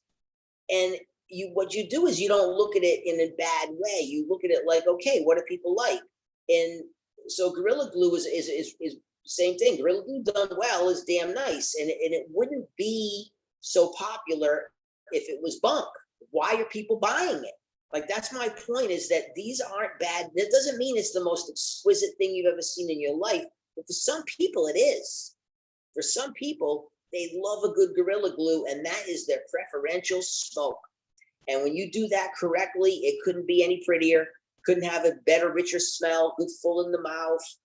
And for certain individuals, they love the chemotype. And so it just holds true. And same thing with cookie. The straight, because I have the original Girl Scout cookie, the one that came out that very first batch of cookie that popped out. I got one. And it couldn't be a nicer cookie. The shit shines. And when you smoke it to this day, it's a good, earthy, rich cookie dough smoke. So it's not about the market is going to damage us. It's that we need a bigger market so that you can start to find a reason to breed all the other weird shit. Because I like long flowering sativas. And even though we're going to call it sativa here, but really we're going to call it, narrow leaf drug cultivar. I like those electric highs. But there are 100 days to get them to go off, and they're deep November, early December outdoor, so they're tough to run. And there's certain people in the market that'll pay for it, just not everybody. But when you have a bigger market, there's enough people to justify a farmer growing it. So as the market expands, you'll have your Gorilla Glue market, you'll have your cookie market, but you'll also have all these weird freak niche markets that'll open up the opportunity for smaller cultivators to catch that market because it won't fit a commercial frame. The thing is that if you're running any of these commercial varieties that are heavy yielders and things that we used to call them craft. We used to call them craft when we grew them, but when they went to these mega facilities, they became commercial. The main point is the market wants those things, let those companies grow it. You figure out where your opportunity is and what you should grow and who you're trying to sell it to. And that's where you specialize. And what it does, it lets you get out of the loop of I just commercially cultivate, but you go back to cultivate and shit you really like. So that this way you feel good as a cultivator. And you don't have to as a farmer. A farmer can grow pot and not love the pot they grow. They just have to love growing pot, because you can grow 6 plants in your yard that let you smoke enough grass every day for a year to be happy with your personal choices. But the market dictates a reality, but a bigger market gives you more fringes to touch all the interesting exotic shit. So you got to have commercial in order to define craft, because they're comparatives. So you can't have craft if you don't have commercial. It exists. Once we define a thing, we can't rip it into one piece. There's another piece left. Craft and commercial form the bookends. Everything is in the middle. And so it depends on where you want to be within it. And that to me is developing. And so I used to fear that too. I used to have the same fears that they're going to swag us out. We're going to produce 1 billion pounds of salt grown dope, and we're not going to be able to get any. And the truth of it all is that the market that wants that will buy it, and the ones that don't. And if there's enough people who don't want that, then there'll be producers who specialize in those things. And I don't think that we're there quite yet. We're in the infancy of the industry, and that the way it used to be was just so comfortable for so many people that they hate the new system. They can't, and I don't blame them. The prices are just high, but the prices are high across the board for us as producers. So it isn't like we're jacking you and getting paid. I mean, holy shit, the overhead is savage on legal cannabis. And so nobody's benefiting the way you'd like. The producers are getting fucked. The customer gets fucked. And that's why, I'm always trying to give people home grow information, conceptual shit, so they can go and do their own thing, so they can kind of get out of the loop until cannabis normalizes again to where you can go to a dispensary and get a sack of herb that's killer for a fair price. And then every now and then you buy something that's Epicurean for a high price. But when you pay that money for that product, you're happy with it. It's like a Kobe beef sandwich, where like they're expensive and I don't eat them all the time, but every now and then, boy, a mouthful of Kobe beef is pretty damn good. You can't believe it's steak, because it's just so fucking greasy and perfect, but very expensive. So once in a blue moon, I'll have a piece of Kobe meat, but most of the time it's just regular steak. And actually, I eat more vegetables now than I eat meat. So it's even a longer stretch in between them. But you catch my point, that you have to have both, and that people shouldn't fear this change, because the more you drive something to one direction, the more the other side has to balance out. The pendulum swings continuously. It's never held in stasis. And so we need to let this happen.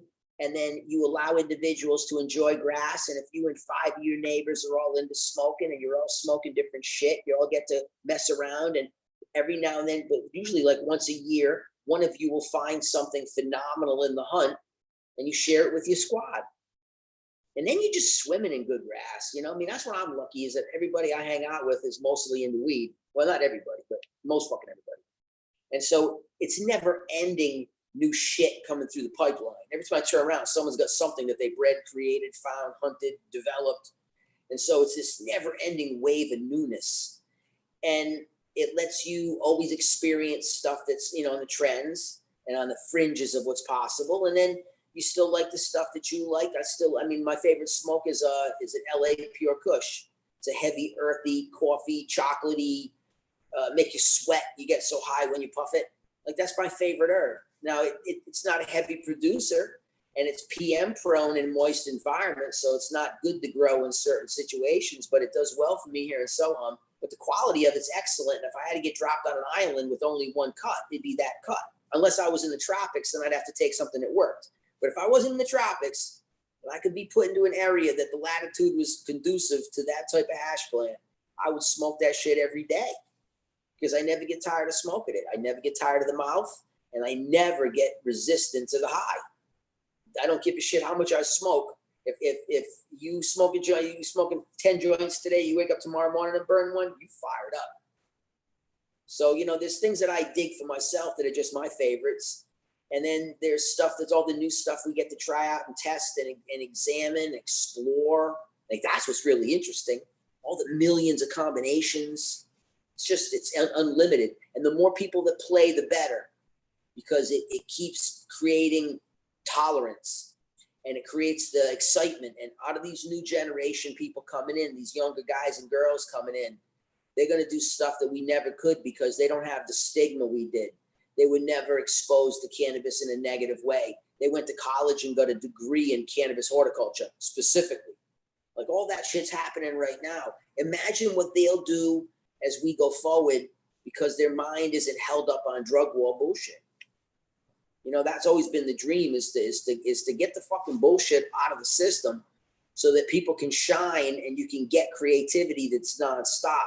So that this way we don't lose the craft, we don't lose the culture. It'll just constantly evolve. But the root of it, the appreciation for cannabis and the appreciation for each other, remains. I've heard the word come up a couple of times, the word craft. And at one point you said this is what it used to be considered, and things are changing quite rapidly. So with the money being just thrown at the cannabis plant, how do you see craft being defined in the future? What will it take for it to be considered a craft cannabis? I think ultimately craft cannabis is defined by the customer. People like to define themselves as craft, and some people are accurate with that, and then some people are not.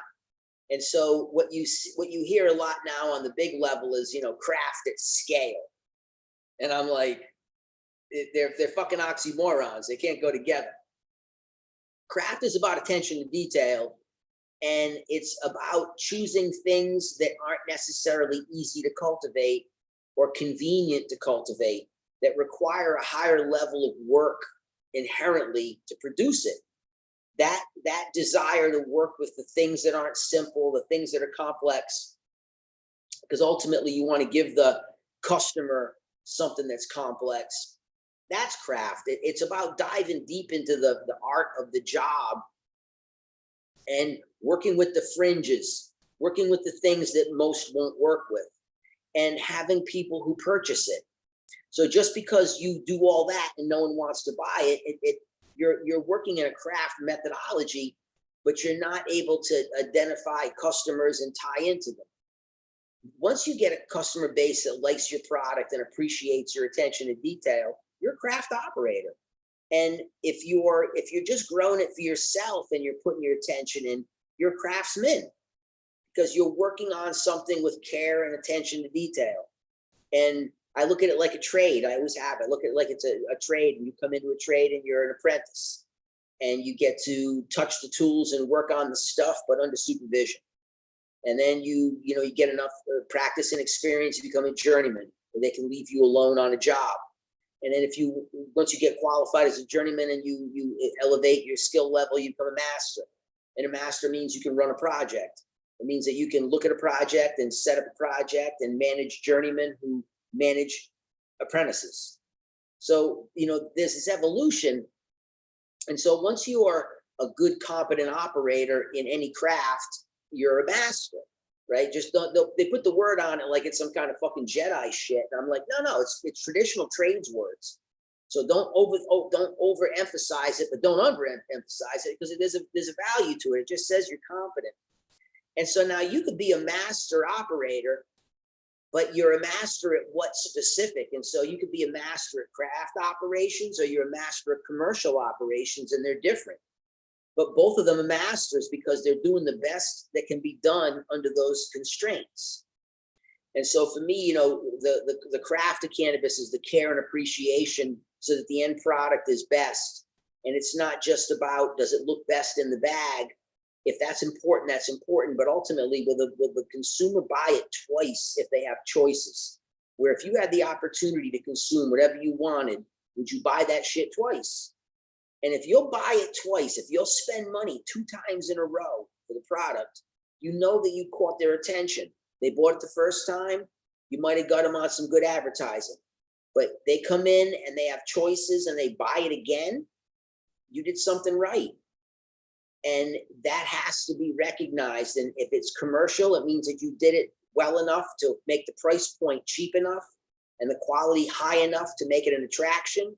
Or if it's true craft, it's such an exquisite delivery that there's no question in your mind that it's Epicurean pot, where you're like, every bit of it's an experience, from the smell of it, the touch of it, the way it smokes, the quality, the high, the residual in the mouth. When it checks every box, you're like, holy shit, that's not an accident. That's a lot of care, because the variety alone doesn't do all of that. The operator and the variety combined create the experience. And that's craft to me. It's that you care, that you really give a fuck about what you're doing, and you're honest about it. You don't get caught up in your own hype. So it's okay to say that you're growing this variety because it makes you money and you're doing a great job. It's just not as good as your buddy's variety, because his takes 3 more weeks and gives it half, but it's better grass. And when we smoke them side by side, you can't deny it. You just have to be honest. All right, man, I'm making money and you're growing better pot. There's no hate.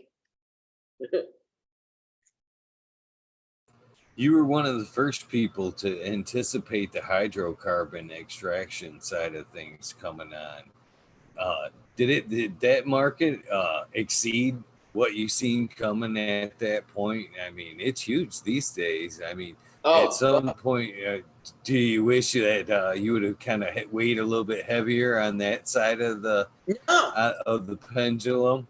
No, I'm totally good with what I did on that, because that's not me. I knew it was. I had taken a look at, when I first got the first time I saw extract like in BHO form. It was still back in the day when people were blowing that out of PVC tubes and using double boilers to boil it off on their ovens. Right, we're talking about fucking 2002. 2002 was the first time I saw people blowing gas, right? And I wouldn't screw with it, because I'm like, there's no way that shit's clean. So I know that you're getting high as a kite, but I'm telling you, there's no way that shit's clean. And we know now it wasn't. So I didn't smoke a lot of that stuff. I mean, every now and then I take a puff of it, but I'm like, I'm good, man. I know that stuff is toxic. And when I got to experience it in a refined form, I got so high that it made my leg like uncontrollably shake. And as I watched my leg shaking on the ground, I was like, wow, is it only me? And I looked around the room, and everyone in the room had like a shaking limb or was up against the wall. And I realized that we were all heavy smokers, and we had gone to another level, that extraction was the next step. And we were there, and I said, holy shit. And so I started really moving oil through the storefronts. And we were the first ones to move it in any quantity like that. And it was an incredible experience to be part of the wave of oil. But it's trippy, because I quit smoking pot for probably 5-6 years and only smoked oil. I was so happy smoking oil that I quit smoking flower, because it was almost like smoking a cigarette. I got no effect. Flavors weren't right. It just wasn't there. And then one day I consumed some oil, and it made me feel like unhappy. And it was such an odd feeling from being high that I was like, whoa. And I realized I'd like saturated, that I had gone so deep into the oil that it was almost like my receptors were saturated, and it was no longer the right product. And so I let my system clean out for a week or two, and I went back to flower, because flower had always been, my base. And I haven't really smoked any BHO since. And so I'll take a tiny puff here or there, and I'll hit some solventless every now and then too. But I went back to full flower for me, because it was just a more balanced experience. But for the extraction end of it, it has to be with what you're into. And I never wanted to work in a lab. And so I knew what fractal distillation looked like. I knew what fractal distillation looked like in form, but I am somebody that doesn't want to spend every moment of their day in a laboratory doing fractal distillation. That's part of the, the thing with me as a cultivator is I like growing pot outside. And so even though I have, operations that run in indoor and greenhouse, systems, my truest desire is to grow dope outdoor. And so to develop a business model where indoor in a lab is about as polar opposite of me as what I want. So I don't regret not going further with it at all. I made the most of the situation when it was there. We formed the oil cartel. So we became the Humboldt Oil Cartel, where we did all the, movement of oil through the region. And it was some really killer shit. But I'm happy with my choices, man. I like nursery operations. I love cultivation. Storefront's interesting because you get to meet customers and you get to meet people and talk to them and just hopefully be of service so that, as you move forward, what your impact on the game is genuine. So if you're doing it just for the cake, I don't fault it, but you can't go as deep. You can only go as deep it's really about it. You know what I mean? And so for me, the extraction is interesting and I'm fascinated with the science, but it's not what I want to do. It's not where I want to spend my time. And so I knew that if I got into it, I would hire scientists to do the work and I would just own an operation. And I just said, I'm good, because I knew that once we got into real legal, once you start to have real industry coming in, fractal distillation is a thing that is scalable. And so imagine if one of the petroleum companies decided they wanted to be part of cannabis. You don't think they understand how to fucking separate hydrocarbons? That's what they do. So, I realized that I would never be able to get high enough up a competitive ladder in that field to be competitive for long term, and so that it would be something that you built and sold. And I didn't want to get out of cannabis. I wasn't trying to build things and sell them. I don't mind building an operation and selling the operation, but for me, the last thing I want to do is retire from weed. I want to grow pot on my farm until I'm fucking dead. I want them to bury me up there. I mean, like, for real. So you got to kind of, for young cats coming in, you got to kind of figure out what you want, and you have to be intelligent about those choices, because ultimately it's your happiness in what you do that is really what you're carrying with you every day. So if you're digging what you're doing, all of a sudden you blink and you spent 20, 30, 40 years in a job and you don't even know it because you liked it. And that's a gift. You don't know how much time you're going to have. And if you're going to invest so much time in business and work to do all this shit, you better like it. You better enjoy something. And so you got to be able to find, where do you have enough enjoyment to keep your motivation high and to keep your interest peaked, so that you're always looking for the little things that you wouldn't normally see if you weren't paying attention, because it's within those details that the magic, the beauty comes out, the mystery, the complexity of the system around you. The more you know, you don't know shit. That's a very, very true statement too. I had one question in chat from the American one. Can you tell us a little bit about your hunt for the true skunk there? Are you getting any closer to getting back to that branch that was left on your front porch or on your porch there? Is that something that we may ever be able to smoke again? Yeah, we at some point, I know we will. But I talked about this the other day when I was speaking to someone. I got really ill a couple of years ago, right? Who fuck knows how it happened, but I went septic in my neck. I got an infection in my neck overnight, and no one knows how it happened, but it almost killed me. And I ended up getting rushed into the hospital for emergency surgery, and I was in a coma for a couple of days, and I thought I was going to fucking die at the hospital. So I woke up and my whole family was around me, and I was like, "What are y'all doing here?" And they were all like, "Well, they told us you were going to die, so we all came in to say goodbye to you." And I was laughing because I said, "No, I feel pretty good." But really, I felt good because I was on so much fucking fentanyl in the ICU, and I was pissing in a tube, and I got fucking ventilators, and I'm like, "Hey, I feel great." But you feel great because you're drugged out of your mind. So I get out of the ICU, and this was 2 years ago, March. And so the project was underway when that happened.